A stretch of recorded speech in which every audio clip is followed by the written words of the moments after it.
오늘은 요한복음 9장 1절에서 3절을 지난 토요일에 했던 8장을 마지막 먼저 읽어보겠습니다. 시작. 유대 사람들이 예수께 말하였다. 우리가 당신을 사마리아 사람이라고도 하고 귀신이 들렸다고 하는데 그 말이 옳지 않소? 예수께 대답하셨다. 나는 귀신이 들린 것이 아니라 나의 아버지를 공경한다. 그런데 너희는 나를 모욕한다. 나는 내 영광을 구하지 않는다. 나를 위하여 영광을 구해주시며 심판해주시는 분이 따로 계신다.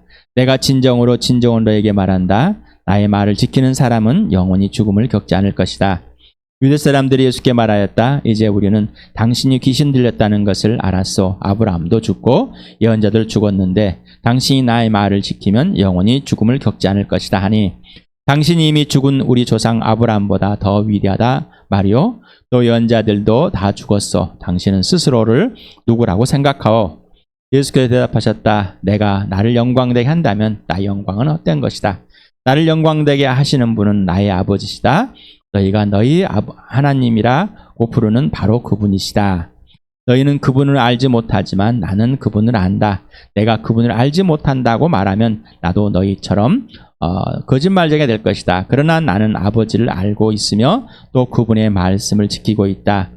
너희의 조상 아브라함은 나의 날을 보리라고 기대하여 즐거워하였고 마침내 보고 기뻐하였다. 유대 사람들이 예수께 말하였다.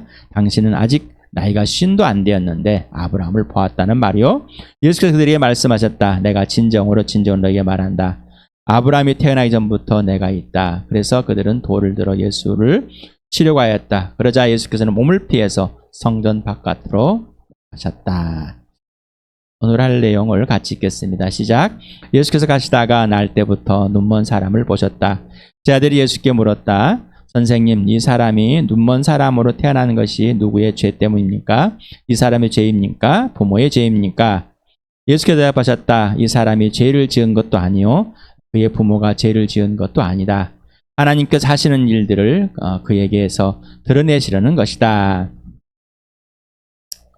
요한복음의 7가지 표적을 이렇게 해오고 있습니다. 지금 이번에는 6번째입니다. 그래서 빨간색은 요한복음에만 기록된 내용입니다. 그래서 날 때부터 맹인인 눈먼 사람이 요한복음에만 있습니다. 그래서 오늘 요한복음의 6번째 표징, 날 때부터 맹인인 사람을 고쳐주신 그 예수님, 하나님의 아들됨을, 하나님이 영광임을 보여주는 장입니다. 출애굽기를 같이 읽어봅시다. 시작. 모세가 야훼께 아뢰었다. 주님 죄송합니다. 저는 본래 말 재주가 없는 사람입니다. 전에도 그랬고 주님께서 이 종에게 말씀을 하고 계시는 지금도 그러합니다. 저는 입이 둔하고 혀가 무딘 사람입니다. 야훼께서 그에게 말씀하셨다. 누가 사람의 입을 지었느냐? 누가 말 못하는 일을 만들고 듣지 못하는 일을 만들며 누가 앞을 볼 수 있는 사람이 되게 하거나 앞 못 보는 사람이 되게 하느냐? 바로 나 야훼가 아니더냐? 모든 작품은 하나님입니다. 그러나 내 입장에, 사람들 입장에, 편한 입장에서 보면은 이런 건 하나님의 실수다. 하나님의 실수다. 여러분 어떻게 생각하십니까? 시편 146편 8절을 같이 읽겠습니다. 시작. 야훼께서 눈먼 사람의 눈을 뜨게 해주시고 낮은 곳에 있는 사람을 일으켜 세우시는 분이시다. 야훼는 의인을 사랑하시고. 자, 눈을 뜨게 하신다. 메시아가 오면은 이런 일일 것이라고 이사야서는 이렇게 먼저 미리 약속을 해놨습니다. 이사야서 29장 18절과 35장 5절을 같이 읽어보겠습니다. 시작. 그날이 오면 듣지 못하는 사람이 두루마리에 글을 읽는 소리를 듣고 어둠과 흑암에 쌓인 눈먼 사람이 눈을 떠서 볼 것이다. 그때 눈먼 사람의 눈이 밝아지고 귀목은 사람의 귀가 열릴 것이다. 실제로 육체적인 눈이 뜨고 또한 영적인 눈이 뜰 것이다. 들릴 것이다. 지금은 안 들리지만 너희가 귀를 막아버려서 지금은 눈을 감아버려 안 들리지만 그때가 하나님의 아들이 오게 되면은 실제적으로 육체에 있는 눈먼 사람이 눈을 뜨고 귀가 먼 사람이 귀가 열리는 역사가 일어날 것이다. 또한 영적으로 눈이 멀어 있고 귀가 들리지 않는 사람이 열리고 들릴 것이다 라는 말입니다. 메시아가 오면, 예수가 오면, 하나님의 아들이 이 땅에 육신으로 오시면은 그런 일이 벌어질 것이다. 지금 현재 지금 9장을 시작하는데 7장에서 우리가 초막절, 우리 지금 이 시대에 하면은 9월, 10월쯤 되는 시기라고 합니다. 곧 가을거지를 했겠죠. 그래서 기뻐하는 이 축제의 장입니다. 그래서 초막절에 등불이 밝혀지고 빛이 나서 예수님이 빛이다. 저 등불이 빛이 아니라 진짜 세상의 빛은 나다. 라고 이제 말하게. 8장도 7장에 연결된 그 부분이라고 그랬습니다. 그래서 8장 12절에 내가 세상의 빛이다. 너를 생명의 빛으로 옮겨놓겠다라고. 나를 따라오는 사람은 생명의 빛을 얻게 될 것이다. 라고 말합니다. 그래서 이제 몇 주가 흘렀는지 모르겠습니다. 사도 요한은 어디에서 또는 언제 뭐 이렇게 표현들을 잘 하는데 가끔 하는데 여기서는 어떤 특정한 장소가 아니라 그냥 막연한 길이라고 표현해 버렸습니다. 자, 이거는 사람들에게 듣는 사람들에게 집중을 요하는 거다라고 학자들은 말하고 있습니다. 그러니까 어떤 구체적으로 설명하다가 그래서 가다가 뭐 이렇게 합니다. 이야기를 막 하다가 가는 도중에 막연하게 어딘지를 말하지 않고 이렇게 표현할 때가 있어요. 이러면 사람들의 주의를 집중하기 위해서. 그래서 사도 요한도 주의를 집중하게 듣는 사람들, 보는 사람들을 위해서 집중하도록 이렇게 했다라고 학자들은 말하고 있습니다. 그래서 이제 길을 가다가 날 때부터 눈먼 자를 보게 돼 버렸습니다. 예수님 만나게 돼서 사건이 터지게 되는 겁니다. 요한복음 9장 1절에 예수께서 가시다가 날 때부터 눈먼 사람을 보셨다. 그래서 보셨다라는 것은 에이덴이라는 에이도 우리 앞에 54절에 알고 너희는 알지 못하고 나는 알고 할 때 너희는 알지 못하고 기노스코라는 단어를 사용했고 그 밑에 알다는 에이도라는 단어를 사용했다라고 지난 토요일에 함께 나눠봤습니다. 여기서도 이 헬라어를 썼습니다. 근데 영어에서 CSE에 보면은 알다, 보다라는 거 있죠. 바로 뭔가 주시해서 잘하고 했을 때 그걸 알아내는 것. 그래서 먼저 1차적으로 보는 것을 의미하는. 그래서 여기서도 마찬가지입니다. 보다. 그래서 본다는 것, 그리고 거기서 관찰해서 깊이 이해하고 또 숙고하는 것, 의미까지 펼쳐진 겁니다. 이제 여기서도 보셨다. 그러는데 예수님께서 통과하다가 맹인을 직접 그가 다가오지 않았습니다. 어떤 때는 예수님이 다가오잖아요. 근데 지나가다가 그냥 거기 있는 눈먼 사람을 발견하고 보게 되었다. 이 말입니다. 여러분 어떻습니까? 지나가다가 뭘 보고 계십니까? 뭐가 살 것을 보고 뭐가 먹을 것을 보고 상가가 뭐가 변했는지 어디가 뭐가 변했는지 이에 집중하고 산이 푸르고 하늘이 맑고. 그런데 예수님은 항상 누구에게 관심을? 사람에게. 예수님은 항상 사람에게. 예수님은 항상 나에게 관심을. 그래서 나로 하여금 사람에게 관심을 갖게 합니다. 그래서 지나가는 보는 사람들 분명하게 많이 이렇게 쳐다보지 마시고 성령이 직관하게 하십니다. 제 아들이 예수께 물었다. 선생님이 이 사람은 눈먼 사람으로 태어났습니다. 그런데 누구의 죄입니까? 이 사람 본인의 죄입니까? 아니면 부모의 죄입니까? 제 아들은 이 의문을 던집니다. 자, 그 당시에 이런 의문들이 그 유대 사람들을 위해서 퍼져 있습니다.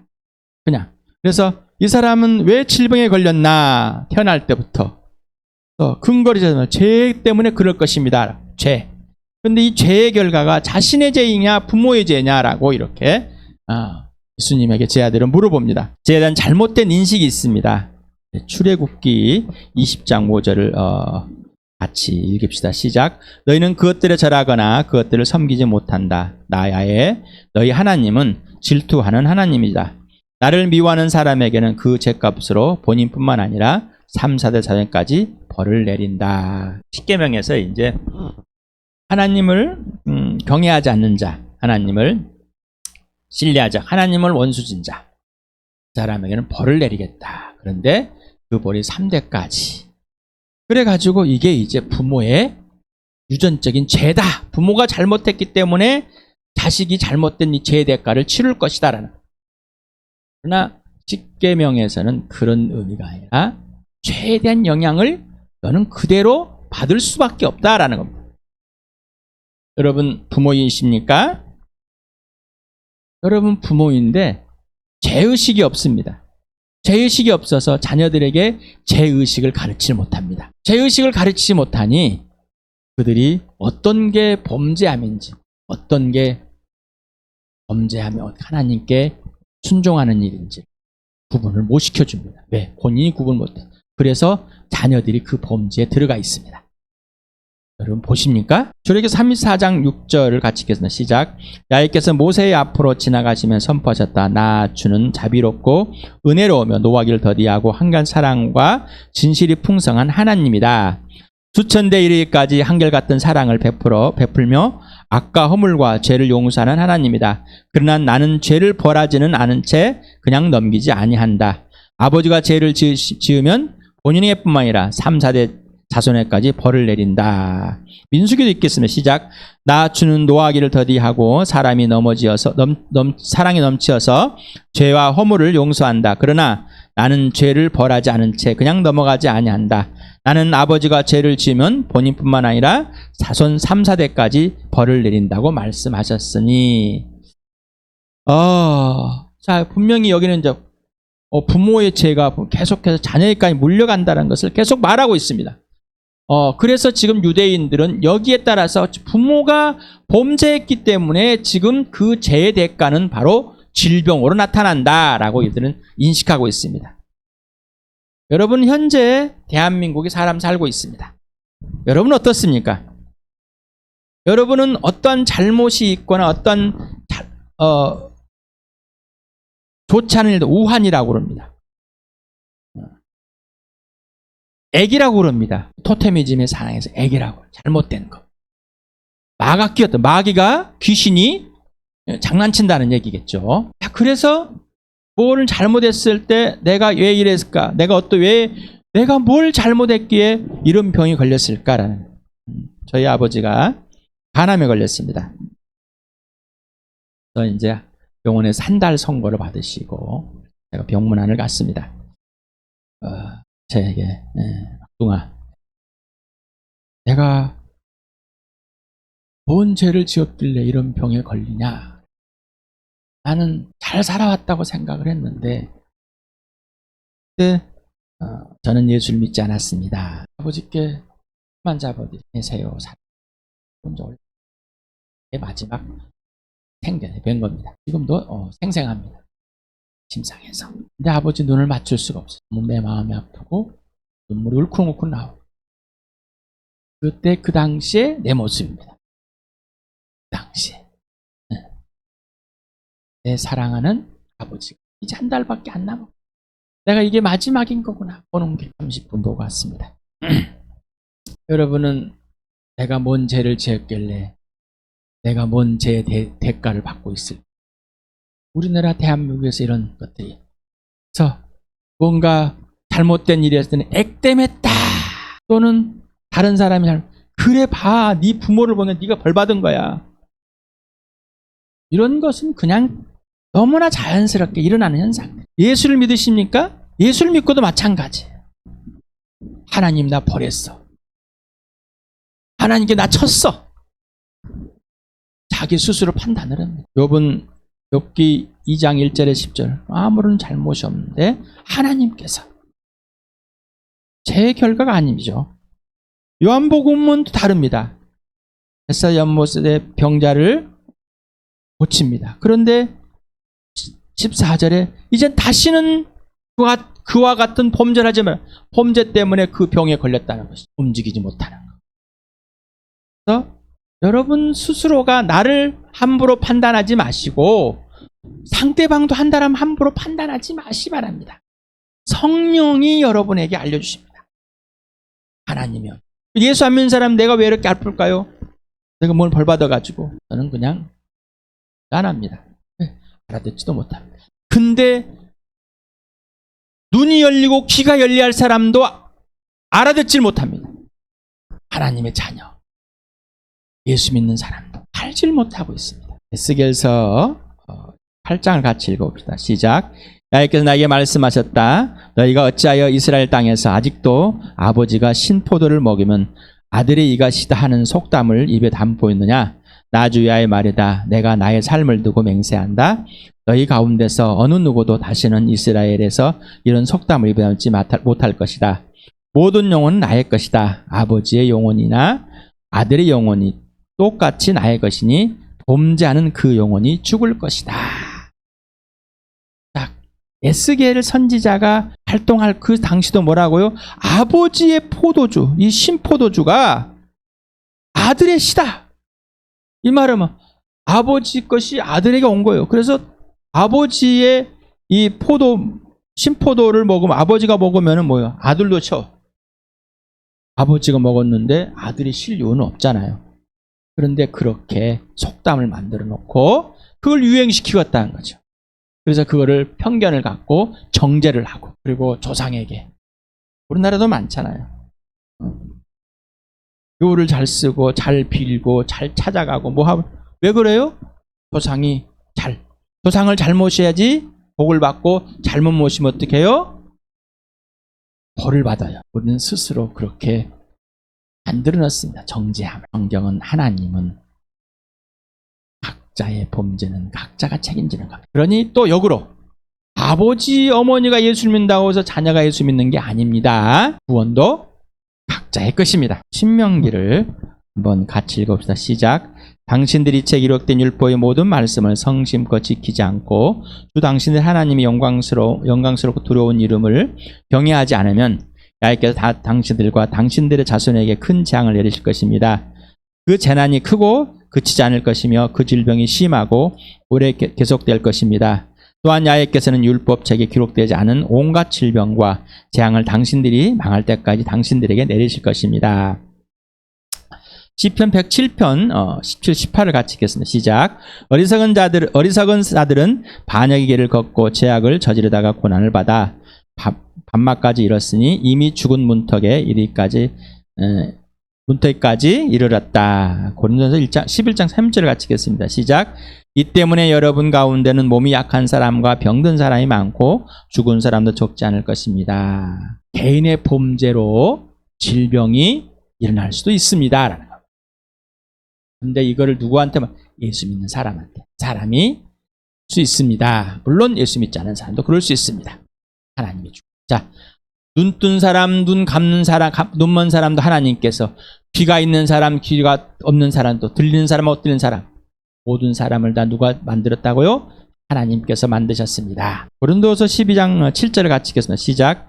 내가 받은 엄청난 계시들 때문에 사람들이 나를 과대평가하는지도 모릅니다. 그러므로 내가 교만하게 되지 못하도록 하나님께 내 몸에 가시를 주셨습니다. 그것은 사탄의 하수인이라고 할 수 있는데 그것은 나를 치셔서 나로 하여금 교만하지 못하게 하시려는 것이었습니다.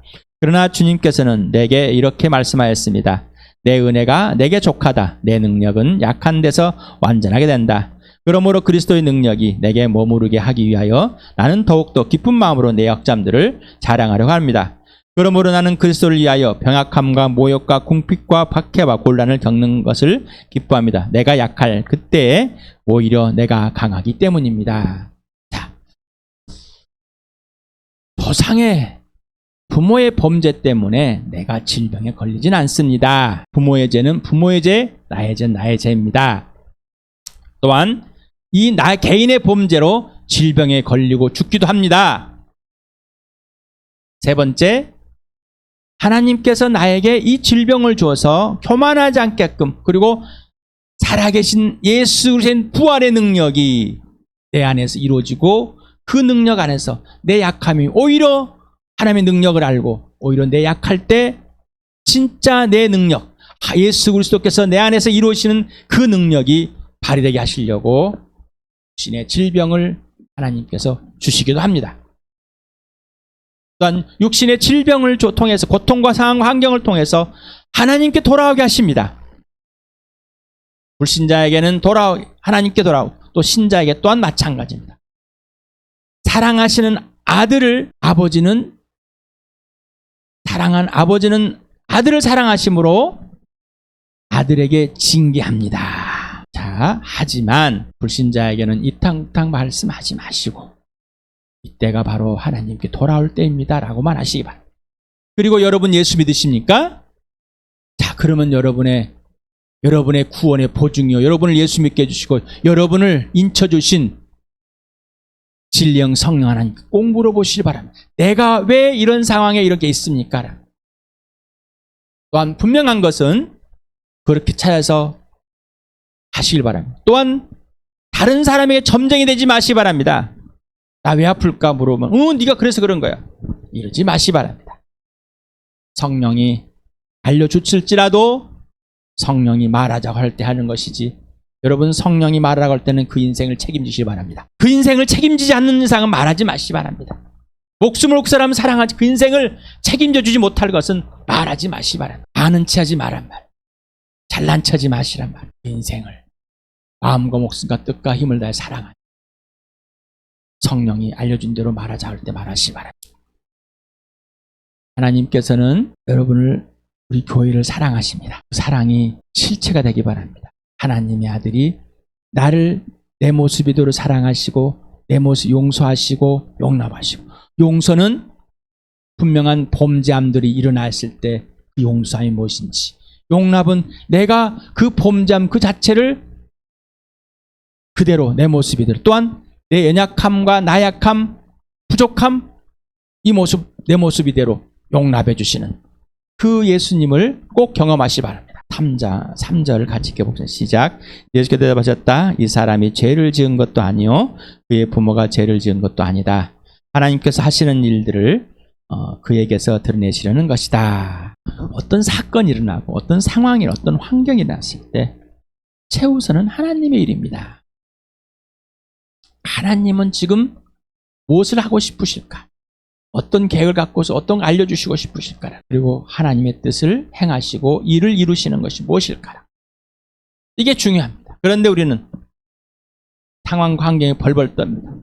벌벌 떠니라 정신이 없습니다. 혼미해져 버립니다. 죽음의 공포 때문에 벌벌 떠는 이 마귀의 죽음의 세력 안에 안에 있는 우리를 영원한 생명으로 옮겨놓으시고, 육신의 죽음은 당연하고 진짜 영원한 생명을 갖고 육신의 죽음이 아니라 이 죽음은 곧 부활로 연결된다는 사실을 알려주신 그 예수님 안에서 누리시길 바랍니다.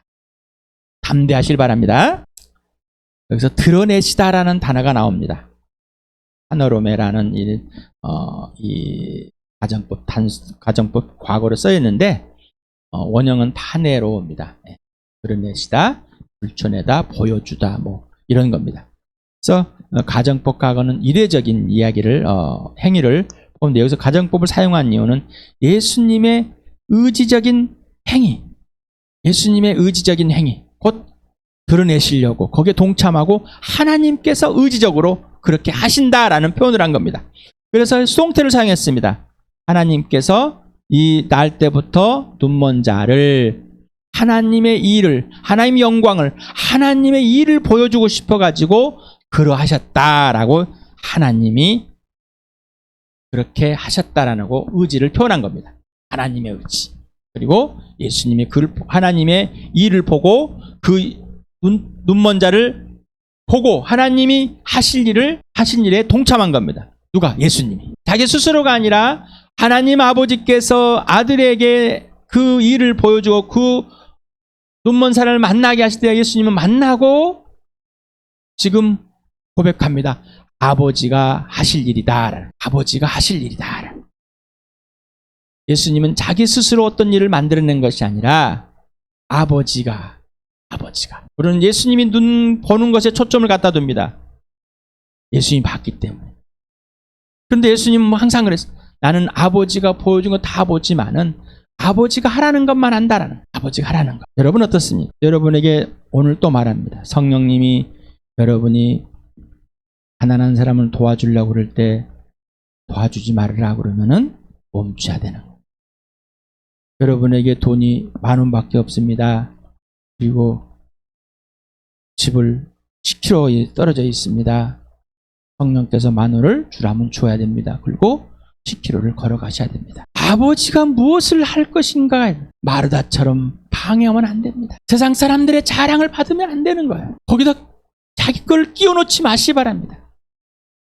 하나님의 일에는 하나님만 하시도록 하나님만 하셔야 되는 거예요. 그래야지만이 하나님의 영광이, 하나님의 일이, 하나님의 뜻이 이런 무엇인지를 알게 되는데 꼭 자기 일을 갖다 끼워버립니다.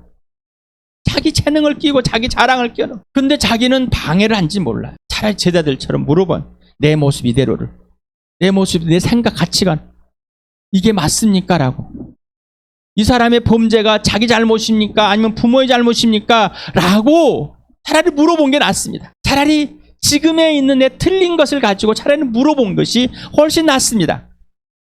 그러지도 않고 자기가 원하는 대로 행해버린다. 여러분, 성령님께 물어보지 않고 막 행해버립니다. 예수님께 예수님이 내 안에서 하자는 것을 하지 않고 자기가 막 원하는 대로 해버립니다. 그러면 예수님을 따라서 하는 사람, 예수님을 따라지 않은 사람이 같이 공유되면은 예수님이 하신 일은 가려져 버리고 사람이 한 일만 드러나게 돼 있습니다. 제발 그러지 않길 바랍니다. 질문을 할 수 있습니다. 하나님께 사람을 불편하게 왜 만들었을까? 하나님에 대한 오해가 일어날 것입니다. 하나님의 일하심과 구원과 성장과 성수. 여러분, 하나님의 일하심, 하나님의 구원. 저는 30년이 넘게끔 다리의 통증이 지금도 있습니다. 별로처럼 땀이 흘고 찐득한 땀. 통증도 시시때때로 다릅니다. 잠을 잘 수가 없습니다. 그러나 그 아픔이 없으면은 나는 하나님께로 돌아오지 않았습니다. 또한 그 아픔이 지금까지 없다면은 나는 교만합니다. 내가 합리화가 아니라 예수님께서. 그래서 지금까지 감사와 기쁨. 통증이 올 때는 아픕니다. 잠을 못 잘 때는 아픕니다. 힘듭니다. 하지만 그 약함이 오히려 나의 강함이 되는 겁니다.